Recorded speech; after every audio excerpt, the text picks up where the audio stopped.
ضروری ہے۔ تقوی میں کیا ہے؟ تقوی یہ ہے کہ آپ گٹکا بھی نہ کھائیں۔ تقوی یہ ہے کہ آپ گٹکا بھی نہ کھائیں۔ تقوی یہ ہے کہ آپ کھینی بھی نہ کھائیں۔ تقوی یہ ہے کہ آپ سگریٹ بیڑی نوشی سے اپنے آپ کو دور رکھیں۔ کیونکہ علماء یہ کیا ہے؟ یہ ہمارے ماڈل ہے، آئیڈیل ہے، ہم انہیں فالو کرتے ہیں، ہم انہیں دیکھتے ہیں، ہم انہیں سنتے ہیں۔ ہوتا کیا ہے؟ اگر علماء، شورا، خطبہ اگر یہاں ایک بات اور بھی میں عرض کر دوں، یہ سگریٹ نوشی، یہ تمباکو، یہ پان، یہ گٹکا، یہ حرام نہیں ہے، یہ حرام نہیں ہے، مگر یہ ہرگز کوئی ایسی چیز نہیں جس کے بغیر زندگی گزاری نہیں جا سکتی۔ یہ ہرگز ایسی کوئی چیز نہیں کہ اس کا استعمال ضروری ہے، لازم ہے، مگر ہوتا کیا ہے؟ اگر مجھ جیسا انسان اگر گٹکا کو عام کر دے، تمباکو کو عام کر دے، پان سگریٹ نوشی کو عام کر دے، تو مجھ جیسا ان پر گوار یہ سمجھے گا شاید کہ شراب بھی جائز ہے۔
تمام چیزیں ہم جیسے علماء کے لیے، فضلاء کے لیے دعائیں مغفرت کرتے ہوئے نظر آئیں گے۔ لہذا میں جاتے جاتے آپ حضرات کی بارگاہ میں، کیونکہ میں نے یہ بات علماء کے تعلق سے کہی، اور میں آپ حضرات کے سامنے نصیحتاً یہ بات عرض کروں گا، یہ علماء ہے، یہ علماء اگر اپنے علم پہ عمل کرے اور عمل کرتے بھی ہیں، 365 دن میں گاہے بگاہے کچھ اگر ہو جائے تو اسے نظر انداز کرنا پڑتا ہے۔ یہ علماء، حضور علیہ السلام فرماتے ہیں کہ میرے امت کے علماء بنی اسرائیل کے انبیاء کی طرح ہے۔ سبحان اللہ، یہ کوئی چھوٹی موٹی بات نہیں ہے۔ اور میں نے علماء کی فضیلت پر چند باتیں آپ حضرات کے سامنے بیان کی۔ پہلے آپ حضرات یہ سمجھیں، یہ جو علماء ہے حقیقت میں یہ ہمارے بچے ہیں، حقیقت میں یہ ہمارے بچے ہیں۔ ان کی داڑھی آ گئی، ان کا قد لمبا ہو گیا، یہ موٹے ہو گئے، اس کا مطلب آپ اور ان کے سر کو دیکھ کے، ان کے پگڑی کو دیکھ کے، ان کے جبہ امامہ کو دیکھ کے کبھی بھی نفرت نہ کریں اور یہ نہ کہیں یہ کون سا عالم بن گیا، کیسا عالم بن گیا، بلکہ یہ اور ان کے سر پہ آج جو یہ دستار ہے، یہ امامہ ہے، اس بات کی علامت ہے کہ انہوں نے 8 سال تک کھائے پیے بغیر یا کھائے پیے بغیر کا مطلب یہ نہیں کہ کچھ کھایا نہیں کچھ پیا نہیں، مگر ہم جیسے لوگ کھاتے پیتے ہیں، حقیقت میں مدرسے کے طلباء اس طرح کھانا پینا نہیں کھا پاتے، اس طرح کا مشروب استعمال نہیں کر پاتے۔ کھانا پینا نہ کھانے کا مطلب یہ ہوتا ہے۔ اب میں آپ کے سامنے یہ عرض کرنا چاہوں گا، مسئلہ کیا ہے؟ مسئلہ یہ ہے کہ باپ اگر برا ہو جائے، سنیے گا اس بات کو، باپ اگر برا ہو جائے، باپ کے سر کے بال اور داڑھیاں اگر سفید ہو جائے، اور ان کا بیٹا اگر 18 سال کا ہو، 20 سال کا ہو، 22 سال 25 سال کا ہو، اور وہ عالم بن جائے، حافظ بن جائے، تو 65 سالہ 80 سالہ بوڑھے باپ کے لیے بھی، بوڑھے چچا کے لیے بھی، بوڑھے خالو کے لیے بھی ضروری ہے کہ ان کے ادب کی کرسی کو چھوڑ دے۔ سبحان اللہ، یہ مسئلہ ہے، یہ مسئلہ ہے، سمجھیے گا بات کو۔ کچھ لوگ ہمارے علاقے میں ہوتے ہیں، اور علاقے میں خاص طور حاجی لوگ، اگر کوئی حاجی ہے تو برا مت ماننا، اس حاجی کو سوچنا چاہیے، کیونکہ جب کوئی حج کر کے آتا ہے تو سب سے پہلے ان کا سوال اگر کسی سے ہوتا ہے تو مسجد کے امام سے ہوتا ہے، علماء سے ہوتا ہے، یعنی کہ حج کو کیا کر لیا، ان کا پاؤں اتنا لمبا ہو گیا، 2-4 باتیں معلومات کر کے علماء سے مقابلہ کر کے مناظرہ تک پہنچ جاتے ہیں کہ یہ کیسے ہوا، وہ کیسے ہوا۔ ہاں، دنیا کے ہر مسائل کا حل ہے، مگر حاجی بن کے علماء سے بدتمیزی کرنا اپنے حج کو برباد کرنا ہے۔ حاجی کو سمجھنا چاہیے کہ تم نے جو حج کیا کیسے کیا۔ مالداری کوئی بڑی چیز نہیں ہوتی، اور مالداری انسان کو حج نہیں کرا سکتے۔ اگر کسی کو کوئی حج کرا سکتا ہے مالداری، بعد میں علماء کی تقریر پہلے کسی کو حج کرا سکتا ہے، کیونکہ علماء سے پہلے آپ تقریر سنتے ہیں، خطبہ سے پہلے آپ تقریر سنتے ہیں، تب جا کے آپ کو مسئلہ معلوم چلتا ہے کہ مالدار ہونے کے بعد حج فرض ہو جاتا ہے۔ تو آپ عالم دین کی باتوں کو سننے کے بعد آپ مال کو جمع کیے، پھر حج کیے، پھر حج کرنے کے بعد آپ اسی عالم سے سب سے پہلے مناظرہ مباحثہ شروع کر دیے۔ میں کہنا چاہتا ہوں کہ اگر کوئی مسئلہ ہو، کوئی مسئلہ ہو، بے شک اس کا حل ہونا چاہیے، مگر ادب کا دامن کبھی بھی نہیں چھوڑنا چاہیے، کیونکہ ابلیس کے بارے میں آپ نے سنا ہے، زمین کا کوئی حصہ اس نے سجدے سے خالی نہیں چھوڑا تھا، ہر جگہ اس نے سجدہ کیا تھا، مگر بے ادب ہونے کی وجہ سے اسے صرف اور صرف دنیا اور آخرت سے نہیں بلکہ جنت سے انہیں نکالا گیا۔ اس لیے بے ادب بہت بری چیز ہے، بہت بری مصیبت ہے۔ اس لیے میں آپ کے سامنے عرض کرنا چاہتا ہوں، یہ جو علماء، یہ جو فضلاء آپ کے گھروں میں آئے ہیں، پہلے تو ان کی ذمہ داری جو میں نے کہی، پہلے تو میں نے آپ کو بتایا کہ ان کی ذمہ داری کیا ہے، کہ یہ پہلے خود اپنے اوپر عمل کرے، مگر 365 دن میں اگر کوئی بات ایسی ناگوار ہو جو آپ کو خراب لگے، آپ اسے نظر انداز کریں، کیونکہ آپ اور ہم ان کے مقام اور مرتبے کو کبھی پہنچ نہیں سکتے۔ حضور علیہ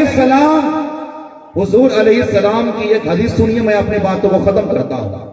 حضور علیہ السلام مسجد نبوی شریف میں تشریف لائے، سنیے گا اس حدیث کو۔ مسجد نبوی شریف میں تشریف فرما ہوئے، آپ نے کیا دیکھا؟ 2 جماعت ہے، سنیے گا بات کو۔ آپ نے کیا دیکھا؟ 2 ٹیمیں، 2 جماعت ہے۔ ایک جماعت عبادت میں مصروف ہے، اور ایک جماعت علم حاصل کرنے میں مصروف ہے۔ چنانچہ حضور علیہ السلام نے پہلے یہ فرمایا کہ میرے صحابیوں، تمہیں معلوم ہے کہ ان دونوں جماعتوں میں افضل کون ہے؟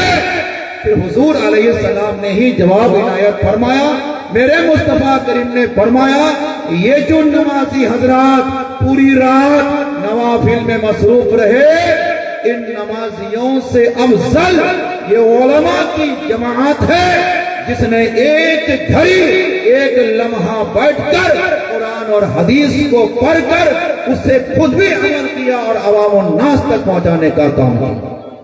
پھر حضور علیہ السلام نے یہ بیان کر کے حضور علیہ السلام نمازیوں کے پاس جا کر نہیں بیٹھے، بلکہ جہاں پر علوم دینیہ حاصل کر رہے تھے وہیں پہ جا کے امام الانبیاء تشریف فرما ہوئے۔ پھر حضور علیہ السلام نے فرمایا کہ اللہ تبارک و تعالیٰ نے مجھے معلم کائنات بنا کر دنیا میں بھیجا۔ لہذا ہم اور آپ علماء کی قدر کریں۔ جب یہ علماء راستے سے گزرے، کچھ برے حضرات ہوتے ہیں، برا مت مانیے گا، کچھ برے حضرات آج بھی راستے میں چوک چوراہے میں ہوتے ہیں کہ مولوی صاحب سلام کر لے گئے۔ پہلے تو آپ نے یہ سماعت کرنی ہے اور سمجھنا ہے کہ حضور کا ایک فرمان ہے کہ جو سلام میں پہل کرے گا وہ پہلے جنت میں جائے گا۔ سلام میں جو پہل کرے گا یعنی جو پہلے سلام کرے گا وہ پہلے جنت میں جائے گا۔ جب آپ نے حدیث سنا بھی اور بارہا سنا تو آپ عمل کیوں نہیں کرتے اور علماء سے سلام کے انتظار میں کیوں رہتے؟ اب رہی بات یہ ہے کہ یہ علماء ذمہ داران ہوتے ہیں، ان کی سوچ ان کی فکر تک ہم نہیں پہنچ سکتے۔ اب یہ اگر راستے سے گزر رہے ہو تو کوئی ضروری ہے کہ آپ کو سلام ہی کرنے کے لیے نکلے ہو؟ ان کے ساتھ بہت سے معاملات ہوتے ہیں۔ بہرحال اگر آپ نے اپنے نبی کا کلمہ پڑھا ہے، آپ ان علماء کو تنقید کرنا چھوڑ دیں اور حضور علیہ السلام کے فرمان پہ عمل کرتے ہوئے کہ جو پہلے سلام کرے گا وہ پہلے جنت میں جائے گا۔ اگر آپ ان علماء سے پہلے جنت میں جانا چاہتے ہیں تو ان کے سلام کے انتظار میں نہ رہ کے آپ ہی پڑھ کے سلام کر کے مصافحہ کر کے ان کے ہاتھوں کو چومنے کا بھی کام کرنا شروع کرو۔ حضور نے کیا فرمایا؟ باتیں میں لمبی ہو گئی۔ حضور نے یہ فرمایا کہ جس نے کسی عالم کو سلام کیا گویا کہ اس نے مجھے سلام کیا۔ حضور نے یہ فرمایا جس نے کسی عالم کے ساتھ مصافحہ کیا گویا کہ اس نے محمد عربی سے مصافحہ کیا۔ حضور فرماتے ہیں جس نے کسی عالم کے ساتھ دو گھڑی چند باتیں کی گویا کہ اس نے میرے ساتھ بیٹھ کے چند باتیں کی۔ پھر حضور علیہ السلام فرماتے ہیں کہ جو بندہ دنیا میں کسی عالم کے ساتھ زمین میں بیٹھنے کا کام کیا گویا کہ وہ میرے ساتھ بیٹھنے کا کام کیا، اور جو میرے ساتھ بیٹھا اللہ تعالیٰ میرے ساتھ اسے جنت میں داخل فرمائے۔ ماشاءاللہ، کوئی چھوٹی موٹی بات نہیں، یہ علماء کے فضائل ہیں، یہ علماء کی فضیلت ہے۔ لہذا میں سبوں سے کہوں گا کہ جو علماء بن کے آئے ہیں، فضلہ بن کے آئے ہیں، آپ ان کی عزت میں ہمیشہ اپنے آپ کو تیار رہیے، ان کی عزت میں ہمیشہ زبان کو کھولے رہیے، تبھی جا کر پھر ان کا دل بڑا ہوگا، یہ آپ کی عزت کریں گے، یہ آپ کی تکریم کریں گے۔ اللہ تبارک و تعالیٰ کی بارگاہ میں دعا کرتا ہوں کہ ہمارے عزیز مولانا دراز الحق، عزیز مولانا ہاشم رضا، عزیز مولانا اشرف رضا، عزیز قاری شہنواز حسان، ان چاروں کے علوم میں خوب اللہ تبارک و تعالیٰ برکتیں عطا فرمائے، اور ساتھ ہی ساتھ ان لوگوں کی عمر میں بھی برکتیں عطا فرمائے، اور اللہ تبارک و تعالیٰ ان لوگوں کے ماں باپ کے عمر میں بھی خوب برکتیں عطا فرمائے۔ لہٰذا یہ خوش نصیبی کی بات ہے کہ یہ چاروں علماء آپ کے گاؤں میں نائب رسول بن کے تشریف لائے۔ لہذا آپ اگر ان کی عزت کریں گے گویا کہ آپ نے امام الانبیاء کی عزت کی، اور امام الانبیاء کی عزت کا مطلب اللہ تبارک و تعالیٰ کی عزت ہے۔ لہذا یہ علماء کی بارگاہ میں آپ لوگ بھی دعا کریں کہ اللہ تبارک و تعالیٰ ان علماء سے دین کا کام لے اور مسلک اعلیٰ حضرت کا کام لے، اور خوب اللہ تبارک و تعالیٰ کام لے کے ان لوگوں سے